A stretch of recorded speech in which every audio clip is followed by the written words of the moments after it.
Insta YouTube లో అయితే ఆ మధ్య బాగా ట్రెండ్ అయిన ఈ బ్రెడ్ క్యారమెల్ పుడింగ్ కేక్ అయితే ఇప్పుడు నేను ట్రై చేస్తున్నా. అప్పుడే ట్రై చేయాలనుకుంటే అప్పుడు బ్రెడ్ ఉంటే ఎగ్ ఉండదు, ఎగ్ ఉంటే బ్రెడ్ ఉండదు, రెండు ఉన్నప్పుడు చక్కెర అయిపోతుంది. ఈ మూడు ఉంటే నాకు చేయాలని ఇంట్రెస్ట్ కూడా ఉండదు. కానీ ఈసారి మా పిల్లలు ఫోన్ ఓపెన్ చేయగానే ఈ కేక్ అయితే కనిపించింది. ఇంకా అమ్మ ఈ కేక్ చేయమ్మా, మన ఇంట్లో బ్రెడ్ ఉంది, ఎగ్ ఉంది అన్నారు. ఇంకా సర్లే పిల్లల కోసమైనా ట్రై చేద్దాం ఎలా వస్తుందో అని అయితే కొంచెం టెన్షన్తో అయితే మొదలు పెట్టిన.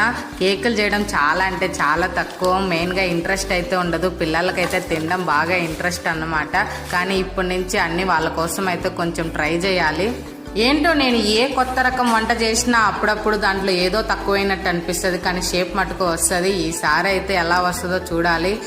చేయడం చాలా సింపుల్ అనిపించింది, కానీ చేసిన తర్వాత చూస్తే టేస్ట్ అయితే వావ్ అనిపించింది. మా పిల్లలు అయితే బాగా తిన్నారు, నా కాడికి వాళ్ళకి బాగా నచ్చింది అన్నమాట. కేక్ కూడా, నా క్యారమెల్ కేక్ ఎలా ఉందో కామెంట్ చేయండి, అలాగే లైక్